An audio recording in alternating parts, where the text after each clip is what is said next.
Pemirsa, Polda Kalteng bentuk tim gabungan untuk menangani kasus penyegelan perusahaan di Kabupaten Barito Selatan yang dilakukan oleh oknum Ormas DPD Gripjaya. Langkah ini diambil untuk memastikan penegakan hukum berjalan sesuai dengan prosedur.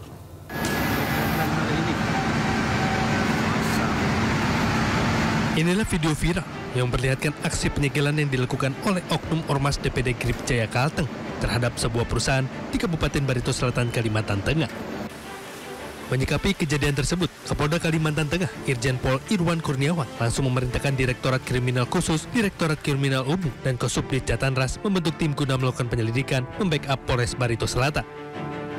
Pihaknya akan melakukan penindakan hukum secara tegas dan tetap menjunjung keadilan, sehingga permasalahan apapun yang terjadi di masyarakat harus diselesaikan dengan proses hukum.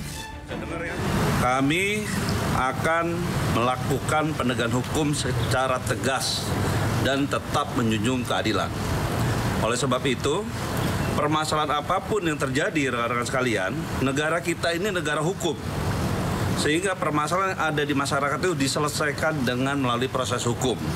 Kegiatan-kegiatan yang menyimpang aturan hukum, saya sudah perintahkan secara tegas, kita akan proses secara hukum dengan tegas.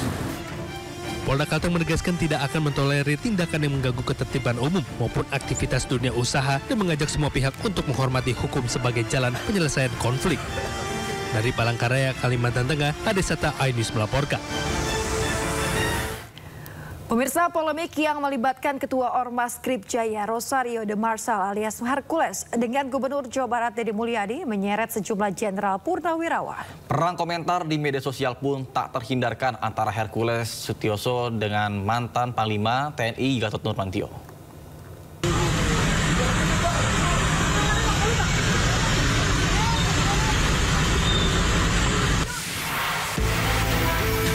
Pasca insiden pembakaran mobil polisi di Depok, Jawa Barat oleh anggota Ormas Gerakan Rakyat Indonesia Bersatu atau Gripjaya pada 18 April lalu, sejumlah pihak pun berkomentar keras diawali oleh Gubernur Jawa Barat Deddy Mulyadi yang menyebut negara harus melawan tindakan premanisme bila perlu sampai nol. Dan dipastikan juga bahwa premanisme harus semakin susut bila perlu sampai nol, zero premanisme, dan kita tidak bisa melakukan kebijakan itu sekaligus hilang. Ucapan Deddy Mulyadi ini kemudian dibalas oleh juru bicara Gripjaya, Rasman Arif Nasution. Dia mengultimatum Gubernur Jawa Barat tersebut untuk tidak bermasalah dengan ormas pimpinan Hercules itu. Pesan ketua umum kami, kami tidak pernah ganggu Anda. Ormas kami juga tidak pernah ganggu Anda. Jadi jangan ganggu ormas dan jangan ganggu kami.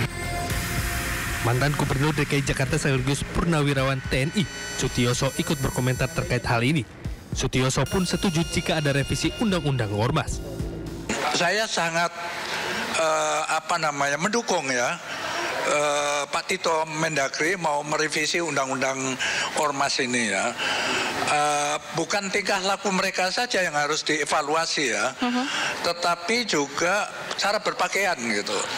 Saya itu tidak nyaman ya melihat ormas-ormas berpakaian yang terkesan lebih tentara dari tentara gitu kan. Pasukan khusus misalnya ya. Hercules yang mendengar kata-kata Sutioso pun tersulut. Ia bahkan menyebut Sutioso sudah bawa tanah. Pak Sutioso apain?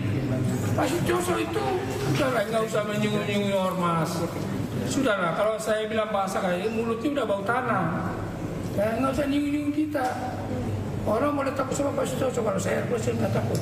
Kalau dia menyinggung kita, saya bilang Anda mulutnya udah bau tanah, udahlah. Berdoa, meminta kepada Allah SWT, tinggal nunggu sementara mau dipanggil sama Allah. Pernyataan-pernyataan Hercules pun membuat mantan Panglima TNI Gatot Nurmantio gerak. Ingat, kau dulu TPU. Kau bisa di Jakarta pakai apa? Sudah pengalaman juga yang bakal ke sini. Kok ngomong seenaknya kayak gitu? Tidak sopan. Sudah jadi raja. Kamu itu kan preman. Memakai pakaian ormas. Tak sampai di sini saja. Terbaru Hercules menyampaikan permohonan maaf ke Sutioso namun tetap menantang Gatot Nurmantio. Sutioso ya menyinggung masalah ormas gitu loh. Nah, tapi saya minta maaf untuk buat Pak Sutioso. Saya minta maaf kepada Pak Sutioso, minta maaf sebesar-besarnya kepada Pak Sutioso dan kepada anak cucu dan keluarga semua. Karena Pak Sutioso dari Komando Pasukan Khusus Baret Merah. Saya sangat hormat dan saya sangat kagum sama beliau. Atas kesalahan saya kemarin salah mengucap itu, saya minta maaf sebesar-besarnya. Sampai ke cucu-cucu aku minta maaf.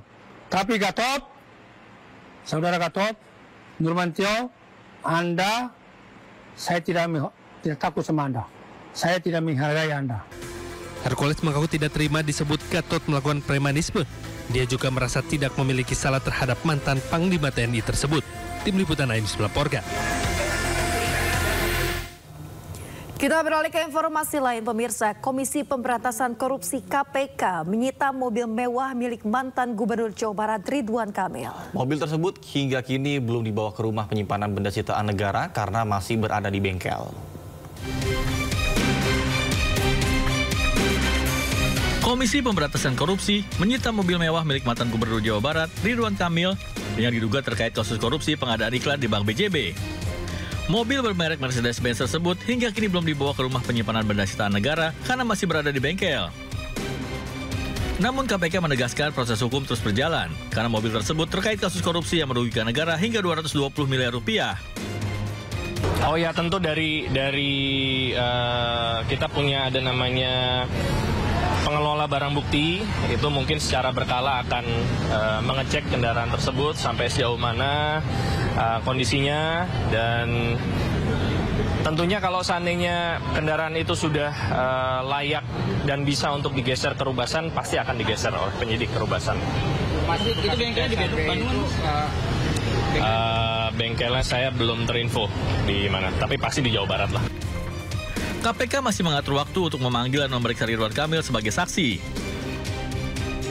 Dalam kasus ini, KPK telah menetapkan 5 orang tersangka kasus dugaan korupsi di BJB, yakni 2 orang dari BJB dan 3 orang dari pihak swasta. Hingga saat ini, penyidik KPK sudah menyita total 26 unit kendaraan roda 2 dan roda 4 dengan berbagai merek. Dari Jakarta, Wenda Nura, Ahmad Putra, Sutrisno, AINUS melaporkan. Pemirsa, Panglima TNI Jenderal Agus Subianto membatalkan keputusan mencopot Letjen Kunto Arif Wibowo.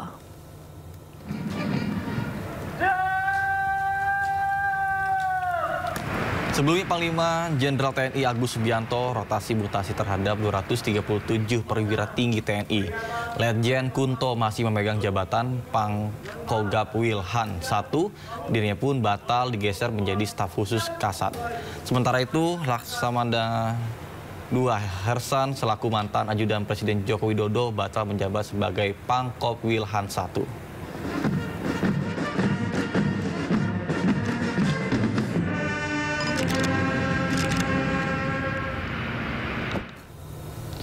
Menindaklanjuti padamnya listrik di seluruh wilayah Bali, PLN telah melakukan perbaikan gangguan kelistrikan di Bali.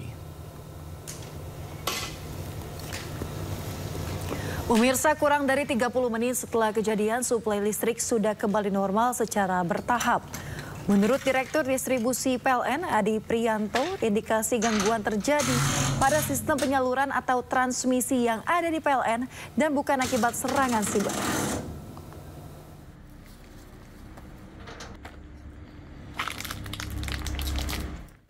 Menindaklanjuti gangguan pasokan listrik yang terjadi pada hari Jumat sekitar pukul 16.00 waktu Indonesia Tengah di Bali, kami dari PLN langsung merespons dengan cepat dengan menerjunkan ratusan personel dan mengerahkan segala upaya dalam melakukan perbaikan gangguan yang terjadi. Kurang lebih 30 sampai dengan 45 menit setelah kejadian, suplai listrik sudah berhasil kembali masuk secara bertahap. Sehingga pada tengah malam ini sekitar 1,6 juta pelanggan atau hampir 90% pelanggan yang terdampak sudah berhasil dipulihkan kembali. Kami memastikan pelayanan